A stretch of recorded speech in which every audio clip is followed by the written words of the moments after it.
जय श्री हरि विष्णु नमो नमः।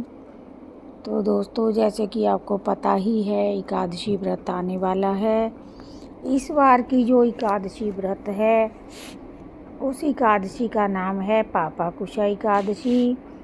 पापकुशा एकादशी जो होती है उसके नाम से ही आपको पता चल जाता है कि ये पापों को हरने वाली है। तो अगर आप एकादशी व्रत करते हैं तो आपको उसके नियम पता होगा। अगर आप पहली बार एकादशी व्रत कर रहे हैं तो मैं आपको उसके नियम बता देती हूँ। एकादशी व्रत के जो नियम होते हैं वो यही होते हैं कि एकादशी व्रत में अनाज और चावल दोनों का त्याग करना होता है। अनाज का त्याग बहुत ज़रूरी है।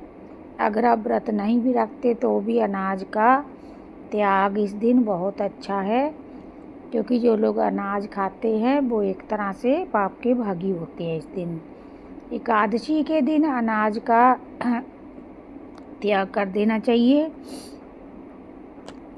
और फलहारी आप कर सकते हैं एकादशी, अगर आप बिल्कुल भी भोजन के बगैर नहीं रह सकते। फलहारी का अर्थ होता है कि आप कुट्टू का आटा या सिंगाड़े के आटे का हलवा, पूड़ी या कुछ भी बना के आप खा सकते हैं। आलू की सब्ज़ी खा सकते हैं। ये सब इसमें फल, दूध, छाछ वगैरह आप ले सकते हैं।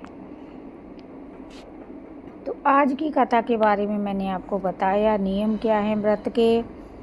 जिस तरह से आप जानते हैं कि कार्तिक मास शुरू होने वाला है और इसके बाद की एकादशी कार्तिक मास में पड़ेगी। तो चलिए आज की कथा मैं आपको शुरू करके बताती हूँ कि क्या इसका महत्व है। अश्विन शुक्ल पक्ष की एकादशी को पापकुशा एकादशी कहा जाता है। ये एकादशी पाप रूपी हाथी को महावत रूप अंकुश से भेदने के कारण पापकुशा कहलाती है। इस दिन भगवान विष्णु की पूजा व ब्राह्मण भोजन कराना वांछनीय है, मतलब अनिवार्य है। इस एकादशी का व्रत रखने से भगवान समस्त पापों को नष्ट कर देते हैं। इस दिन मौन रहकर भगवत स्मरण करना केवल फलाहारी करने का विधान बताया गया है। मतलब आप अनाज का त्याग कीजिए जब भी आप एकादशी व्रत करें। फलाहारी का मतलब है कुट्टू का आटा या सिंगाड़े का आटा या फल, दूध, दही आप ले सकते हैं। इस व्रत को करने का फल आपको क्या मिलेगा? इस व्रत को करने से आपको 1000 अश्वमेध यज्ञ और 100 राजसू यज्ञ का फल, एक एकादशी व्रत 16वें हिस्से के बराबर भी नहीं होता है। इस व्रत के करने से मनुष्य को धन और धान्य एवं सुख मिलता है और उसकी आने वाली पीढ़ियां भी इस व्रत के प्रभाव से सुख भोगती हैं और भगवान की उनको कृपा बहुत मिलती है। तो चलिए आज की कथा शुरू करते हैं। तो आज की एकादशी पापाकुशा एकादशी व्रत की कथा शुरू करते हैं। जय श्री हरि विष्णु नमो नमः। विंध्य पर्वत पर महाक्रूर क्रोधन नाम का बहेलिया रहता था। उसने हिंसा, लूटपाट, मिथ्या भाषण तथा मद्यपान में ही अपना पूरा जीवन बिता दिया। जब जीवन का अंतिम समय आया तो वो चिंता में आ गया कि मैंने तो पूरा जीवन पाप ही किया है, तो अब मेरा क्या होगा। तब यमराज ने क्रोधन को एक दिन पूर्व दरबार में लाने हेतु दूतों को भेजा। जब मृत्यु के समय यमराज लेने आते हैं उसके बारे में बताया गया है कि क्रोधन नाम का जो व्यक्ति था, जिसने सारी उम्र ही पाप किए थे, उसको जब उसकी मृत्यु का समय आया, यमराज आए, उसके दूत आए उसे लेने। दूतों ने ये बात उसे बता दी। मृत्यु भय से अकारकता वह निरसह अंगिरा ऋषि के आश्रम में पहुंचा। उसे मृत्यु का इतना भय हो गया कि वो एक ऋषि, अंगिरा ऋषि के आश्रम में पहुंचा ऋषिवर से उसने कहा, विनय से प्रसन्न होकर अश्विन शुक्ल एकादशी का व्रत। ऋषिवर से जब उसने पूछा कि मेरी मृत्यु नज़दीक है तो मैं कैसे अपने पापों से छुटकारा पाऊँ, तो ऋषिवर ने उसे बताया कि अश्विन मास में एक एकादशी आती है, पापाकुश एकादशी, उसका व्रत करो तो तुम्हारे सारे पाप नष्ट हो जाएंगे। भगवान विष्णु के पूजन का विधान भी बताया। इस प्रकार व्याध विधिवत व्रत पूजन कर भगवत कृपा से विष्णु लोक को गया। उधर जमदूत हाथ मलते ही रह गए। सोजे शुक्ल पक्ष की एकादशी का नाम पापाकुशा इसीलिए है। एकादशी व्रत से समस्त पाप नष्ट हो जाते हैं और इस एकादशी का व्रत करने से मनवांछित फल की प्राप्ति भी होती है। और इस दिन विष्णु की पूजा करनी चाहिए। जो मनुष्य कठिन तपस्याओं के द्वारा फल प्राप्त करते हैं, वे इस एकादशी के दिन क्षीर सागर में शेषनाग पर शयन करने वाले श्री विष्णु भगवान को नमस्कार कर देने से मिल जाता है। जो मनुष्य शंख और चक्रधारी विष्णु भगवान की शरण में जाता है, उसे जम यातना से छुटकारा मिल जाता है। जो पापी मनुष्य अनायास इस एकादशी का व्रत कर लेता है, उन्हें जम के दुख भी नहीं भोगने पड़ते। जो विष्णु भक्त शिव जी की निंदा करता है अथवा जो शिव भक्त विष्णु भगवान की निंदा करता है, वो दोनों नरक के भागी बनते हैं। इस एकादशी के व्रत से मनुष्य को स्वस्थ शरीर और सुंदर पत्नी तथा धन धान्य भी मिलता है। अंत में स्वर्ग की प्राप्ति होती है। जो मनुष्य इस एकादशी के व्रत में रात्रि को जागरण करते हैं, उन्हें स्वर्ग की प्राप्ति होती है।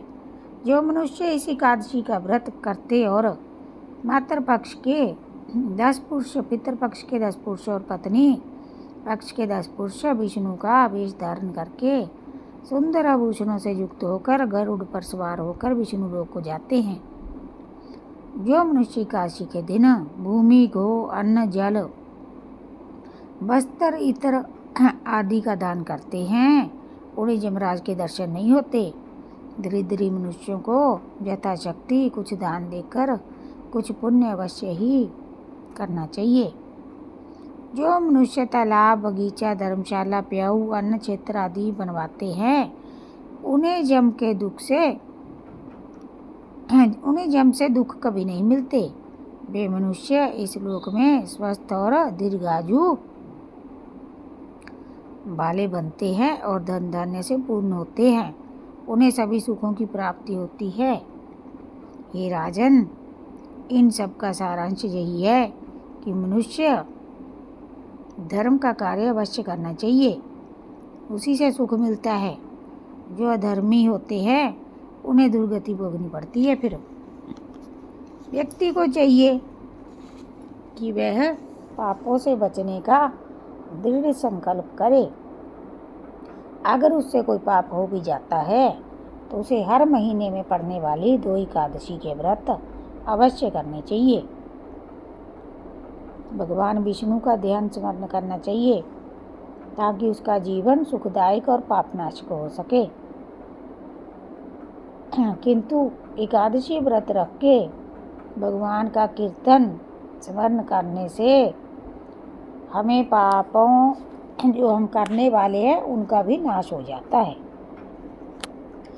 तो आज की कथा समाप्त होती है। अगर आप पहली बार कथा व्रत कर रहे हैं एकादशी का, तो एकादशी व्रत का पारण करने के बाद अगले दिन आपको दान वगैरह अवश्य करना चाहिए। पारण का अर्थ मैं आपको बता देती हूँ आज। पारण का अर्थ होता है कि आप सुबह उठें, नहा धो के भगवान का ध्यान करें, पूजा पाठ करें। उसके बाद आप जो भी दान वगैरह पंडित जी को देंगे या किसी को भी देंगे,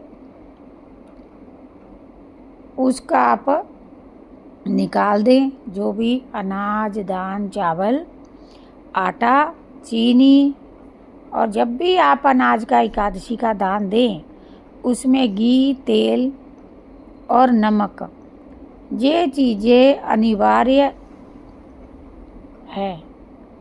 क्योंकि अगर आप एकादशी व्रत कर रहे हैं एक दिन का, तो उस दिन का जो आपका खाना होता है, एक तरह से उसका आप त्याग करते हो, वो अपने खाने का उस दिन का दान करते हो।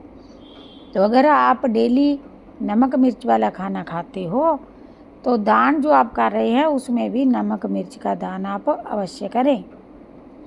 खाली अनाज का दान नहीं होता, इसमें दाल, चावल, आटा, चीनी, घी और वस्त्र और साथ में दक्षिणा और फल, इनमें से जो भी चीज़ें आप अपनी श्रद्धा अनुसार, अपने घर के अनुसार, जो भी आपकी श्रद्धा है उसके हिसाब से आप पंडित को, किसी भी गरीब को दान दें। उससे आपको मिलने वाले एकादशी फल का, जो एकादशी का फल है, वो 10 गुना और बढ़ जाएगा उसका फल। तो पारण का अर्थ होता है कि व्रत एकादशी का जो आपने किया है, द्वादशी के दिन कुछ भी खाने से पहले आप वो व्रत का जो दान देना चाहते हैं वो पहले निकाल के रख दें। उसके बाद आप अपना अनाज खाएं और व्रत पूरा करें। इसको कहते हैं पारण। कई लोगों को नहीं समझ में आता, तो उनको बता रही हूँ पारण का अर्थ क्या होता है। एकादशी व्रत जब भी करें, बाहर का कुछ भी भोजन खाने से बचें और घर में ही बना के खाना खाएं। शुद्ध और ताज़ा भोजन लें। हो सके तो सेंधे नमक का उपयोग एकादशी व्रत में किया जाता है। सेंधा नमक आप बाहर से अंसारी की दुकान से मिल जाता है, उसका उपयोग करें। व्रत का खाना जो भी बने उसमें हल्दी का उपयोग नहीं करना है। लाल मिर्च, हरी मिर्च तब उपयोग करें अगर घर में आपने पीसा है उसे। मार्केट से लाके कोई भी मसाला आप यूज मत करें व्रत में, किसी भी व्रत में, क्योंकि उसमें मिलावट हो सकती है, वो शुद्ध नहीं होता है। घर में पीस के आप यूज कर लीजिए, उससे कोई दिक्कत नहीं है। कच्ची हल्दी आती है, उसका यूज कर सकते हैं। पीसी हुई हल्दी का यूज ना करें, पैकेट वाली चीज़ों का यूज ना करें। और इसमें आप मखाने खा सकते हैं, मूंगफली खा सकते हैं, जो भी चीज़ आपको पसंद हो। गुड़ और मूंगफली की गच्चक बना के भी आप व्रत में खा सकते हैं। तो आज का कथा बस समाप्त होती है। अंत में यही कहूँगी कि अगर आपको हमारी कथा पसंद आई, समझ में आई, तो हमारे चैनल को सब्सक्राइब करें, वीडियो को लाइक शेयर करें और कमेंट में श्री हरि विष्णु अवश्य लिखें। जय श्री राधे।